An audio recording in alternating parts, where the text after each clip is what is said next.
Good afternoon বন্ধুরা, কেমন আছো তোমরা সবাই? আশা করছো অনেক ভালো আছো, সুস্থ আছো এবং খুশি খুশি আছো। তো সবাই ভালো থাকো, সুস্থ থাকো, সেটাই আমি সবসময় চাইবো। আমি ভালো আছি বলবো না, কারণ আজকে আমার উপর দিয়ে চলে গেছে অনেক বড় একটা বিপদ।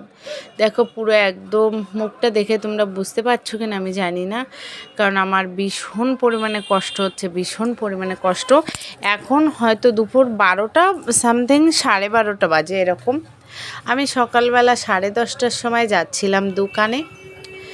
যাওয়ার পথে পাটা দেখে কতটা বুঝতে পারছো আমি বুঝতে পারছি না, কারণ পাটার অবস্থা সত্যি, মাংসটা ওখানে পুরো থেতলে গেছে।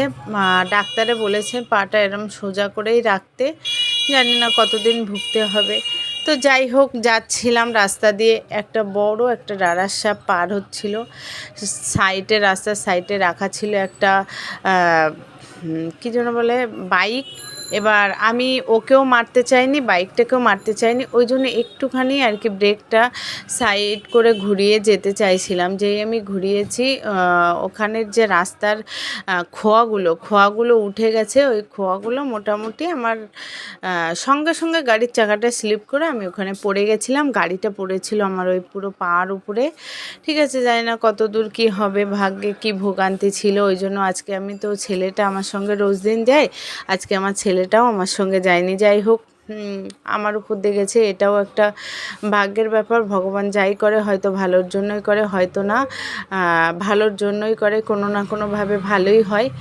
দেখা গেল অন্য বিপদও হতে পারতো, ওই জন্য আমাকে ওখানেই থামিয়ে দিয়েছে। আবার বা ছেলেটা আমার সঙ্গে যায়নি, আর আমি সাপটাকেও মারতে চাইনি।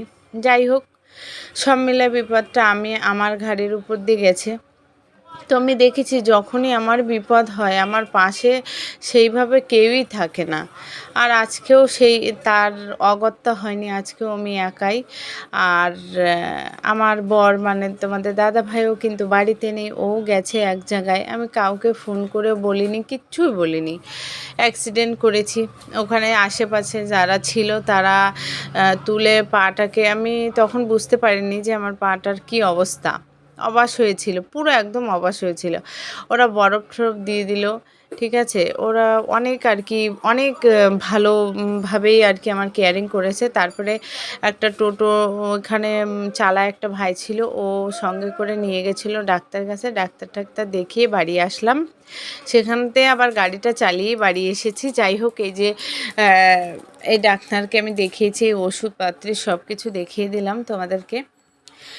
যেহেতু তোমাদের সঙ্গে সব কিছু শেয়ার করা হয়, আমার খারাপ জিনিসগুলো বা কষ্টের জিনিসগুলো আমি কখনোই সেরকম একটা শেয়ার করি না, কিন্তু এটা আর কি একটু শেয়ার করতে বাধ্যই হলাম, যে এত বড় একটা বিপদের মুখোমুখি হয়েছে, এইটা অন্তত তোমাদের সঙ্গে শেয়ার করি।